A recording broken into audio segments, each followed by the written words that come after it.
We have the gemstone of the East Coast right here in our backyard. Tar-Pamlico is invaluable, I think, because first off, that this is one of the largest river basins in North Carolina, and it empties into our sound, which is very, very productive and important.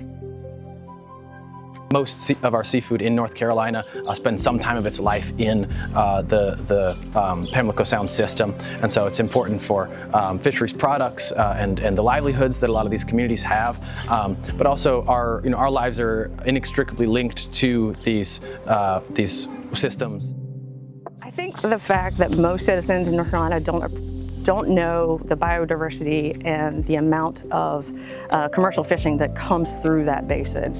Not only that, back in 1980, the fisheries dropped by 1/2 because of all the pollution, red tides, harmful algal blooms, and in fact, 1988, Division of Marine Fisheries classified the Pamlico River as dead, officially dead. So that recovery is huge, and that is definitely not highlighted. People aren't familiar with it unless you've been in the basin for a long time or a commercial fisher.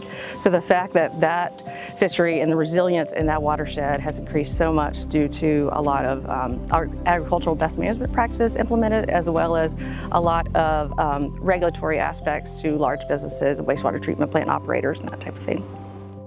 Nutrient pollution, I think, is a multifaceted issue where nutrients can, the same thing that plants on land get into our waterways because of residential fertilizing and things, but I think primarily nutrient pollution is caused by agricultural runoff, which has improved markedly in the past decades, but it still remains a threat to our waterway.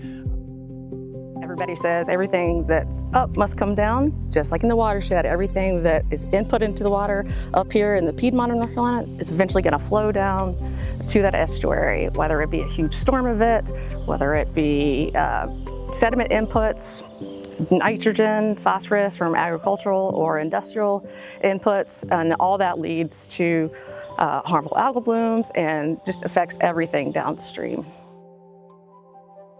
Something that we really need to focus on is environmental education in North Carolina and putting it into the teaching curriculum, as well as highlighting the coastal versus Piedmont, that whole stream together, how we're all interconnected, but bring that to the communities.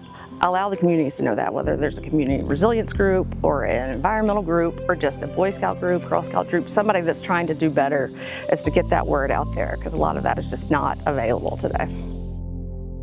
The actions that we take every day on land directly affect the water around us. Healthy basin in 25 years would, just an open fishery in the Tar-Pamlico estuary, a diversity of habitat, thriving wetlands, marshlands, thriving native species, abundance of biodiversity and the ecosystem working together. And the only way that can be achieved is through environmental education and educating everyone in the entire basin.